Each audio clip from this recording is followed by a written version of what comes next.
Hey guys, welcome back to a new video. Today I want to show you real quick, or hopefully real quick, how you can play Delta Force with a controller on PC. Right now we don't have an official controller support that will hopefully come at some point in January, maybe at the end of January alongside with the campaign, but right now we don't have one, so you can just try to do this with the Steam Workshop. And I just want to walk you through how you can do this, give you a layout on the hand that I've done, and also show you how the layout works. So first of all, what you need to do is you have Steam on your desktop or wherever you have it, and then right click on it, and you have to run it as an administrator for it to work properly. Then go to your library, and then either here or over on the side, right click on Delta Force on the tile, and then go to properties. Then go to controller, and here you have to enable Steam input. Should be the last one down here.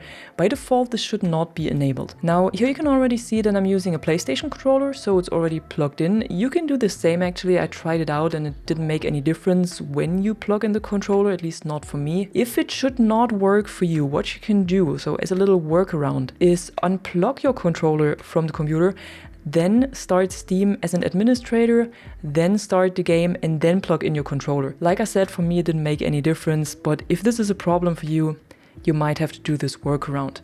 Now, once you have this enabled and you have your controller plugged in, you go to controller configurator, and then Steam opens this one right here, and then you click on browse community layouts for games without official controller support. Then you go over to search and type in the Catwoman, and then you should only find this one loadout right here.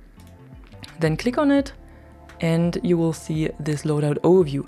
Then you have to apply the loadout, and it will apply the loadout to your controller. So what you can do then is, of course, you can view the loadout again, but you can also edit it. So if there is something you're not getting along with at all, you don't like it all, you don't like the keybinds, or you want to remap something, or you're missing something. Maybe there is a button that you're using more frequently than I do, and you would like to have it on a more accessible key. You can still remap this right here. So for the D-pad, for the triggers, everything. And what you can do as well, because what I changed here on the right stick, so your aim stick, is that I put the vertical scale down to 50. So it is half the sensitivity compared to the horizontal scale. So moving up and down, or looking up and down with your weapon, is half the sensitivity that it is looking left and right. And if you want to set it to a different value, you can do this here. You can also do it in game, but I also changed it here. And you can also change the response curve for the stick here. I've set it to wide because I found that it was the most comfortable one for my liking, but you can also tinker around with the other ones and see if you like these ones more. Now, when you are in the game, the first thing you have to do is go to the settings, because there are a few more things you might have to change. Because over here on keyboard and mouse and controls, I've changed a few things simply because they seem to mess up the control input. So what I did was that I set crouch toggle to control and prone to C, because when it was set to Z and this was to C and control here, so the default keybinds, I felt like it messed up the control input because Z and Y are different in different keyboard layouts. I don't know if that makes sense, but I found that it messed up everything. So I changed it to this, which is also what I'm using when I'm playing with the keyboard. And then if you want to know, I set left and right lean and peek to toggle as well. And of course the aiming to toggle. So that's everything I changed in general in this tab right here. And then for the sensitivity, you might have to tinker around with this as well. And also with the ADS sensitivity multiplier. So when you're aiming down sight, you might have to go down to 70 or 80%. So it's not too fast when you're aiming down sight and trying to follow an enemy. Because you don't have aim assist, of course, with this workaround. So it doesn't work in the same way that an official controller support would work. Now, when you are in a match, you can see, well, I hope you can see it, that you can move the mouse around with the right stick, but you can also select a spawn point, like for example your squad mate, with the left stick. But if you want to choose your loadout with the controller, you can also switch to the mouse to do this, but you can also select it with the controller and then use the right trigger to click on it, basically. And that's the same for the deploy, but you can also deploy using X, or I think it's A on the Xbox controller. So just select the deploy point and then you can spawn right in here. And now we have the normal moving around, looking left and right. It's a bit slow right now, maybe you have to up that a little bit. So aiming down sight, left trigger of course, shooting right trigger, and then leaning, hold on, there is someone on the objective, let me move away. And then leaning is on the shoulder buttons.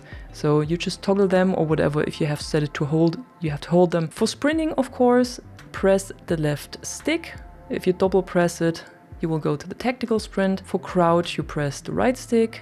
If you hold it, you will lie down. So basically like it is in any other game, if you press the triangle or Y on the Xbox controller, you cycle through your weapons. So this is not just switching between primary and secondary, but instead you cycle through it, same as if you would use the mouse wheel. Reloading is on X or on square, depending on the controller you use. And then on circle or a B, you have one of the abilities. If you should get hit by the swarm drone of the new operator Toxic and you can pick them out by holding the H key, you can hold the circle key or the B key. So the same one that you're using for this ability that I've showed you, you just hold it. So it's a double mapping. Then on X, of course, you jump. And I think that was it for these buttons.